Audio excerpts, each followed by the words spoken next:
আসসালামু আলাইকুম। আমাদের তৃতীয় তলার নাম্বার ফ্ল্যাটের লেআউট শেষ হয়েছে।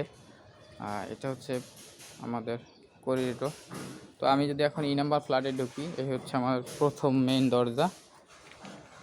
এই মেইন দরজা দিয়েই আমি হচ্ছে আমাদের নাম্বার ফ্ল্যাটে ঢুকবো। তো নাম্বার ফ্ল্যাট ঢুকেই প্রথমেই হচ্ছে আমার ড্রয়িং পাচ্ছি আমি।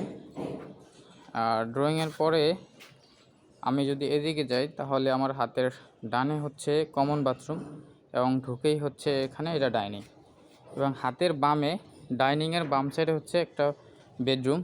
এই বেডরুমের সাথে আছে একটা বারান্দা। এ হচ্ছে আমাদের বারান্দা। এবং আমি যদি ডাইনিংয়ে আবার যাই, ডাইনিং থেকে পূর্ব দিকে সাথেই আছে এটা কিচেন, অনেক বড় একটা কিচেন আছে আলহামদুলিল্লাহ। এরপরে আমি যদি ডাইনিং থেকে দক্ষিণ দিকে যাই তাহলে আমার একটা বেড পাবো। এরপরে এই বেডের সাথে পশ্চিম দিকে এটা হচ্ছে একটা মাস্টার বেড, যেখানে একটা বারান্দা এবং একটা টয়লেট আছে। এ হচ্ছে মোটামুটি আমাদের এই ফ্ল্যাটের এরিয়া। তো আশা করি ভালো লাগবে। আসসালামু আলাইকুম।